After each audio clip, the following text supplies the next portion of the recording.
મિત્રો, આજે આપણે મોડ્યુલ 7 એજ્યુકેશનલ એચિવમેન્ટ સર્વે એટલે કે શૈક્ષણિક સિદ્ધિ સર્વે એના પ્રશ્નોના જવાબ જોઈશું.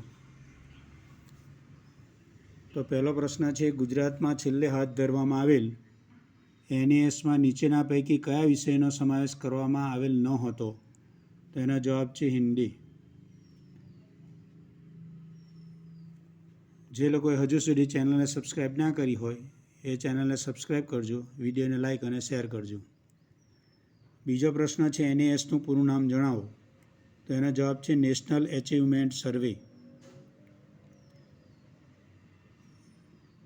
પછી ત્રીજો પ્રશ્ન છે, સમગ્ર રાષ્ટ્રમાં એક દિવસે એક સમયે અને એક સમાન મૂલ્યાંકનની પ્રક્રિયા કયા નામે ઓળખાય છે? એનો જવાબ છે નેશનલ એચિવમેન્ટ સર્વે. ચોથો પ્રશ્ન છે, GS5માં નીચે પૈકી કયા વિષયનો સમાવેશ કરવામાં આવેલો હતો? તેનો જવાબ છે હિન્દી.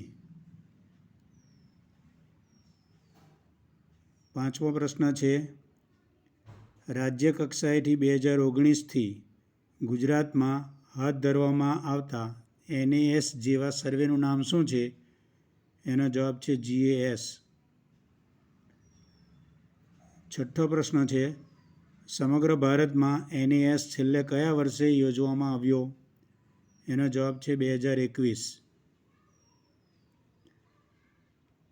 સાતમો પ્રશ્ન છે, કેન્દ્ર સરકાર રાજ્ય તથા કેન્દ્ર શાસિત પ્રદેશોની શાળાઓની શૈક્ષણિક કામગીરીનું રેન્કિંગ કયા રિપોર્ટમાં આપે છે? તેનો જવાબ છે PGI.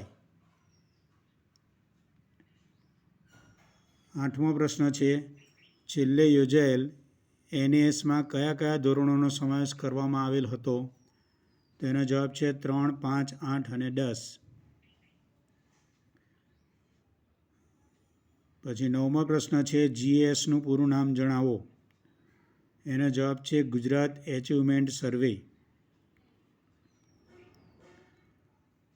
10મો પ્રશ્ન છે, GS5માં કયા કયા ધોરણોનો સમાવેશ કરવામાં આવેલ હતો? એનો જવાબ છે 4, 6.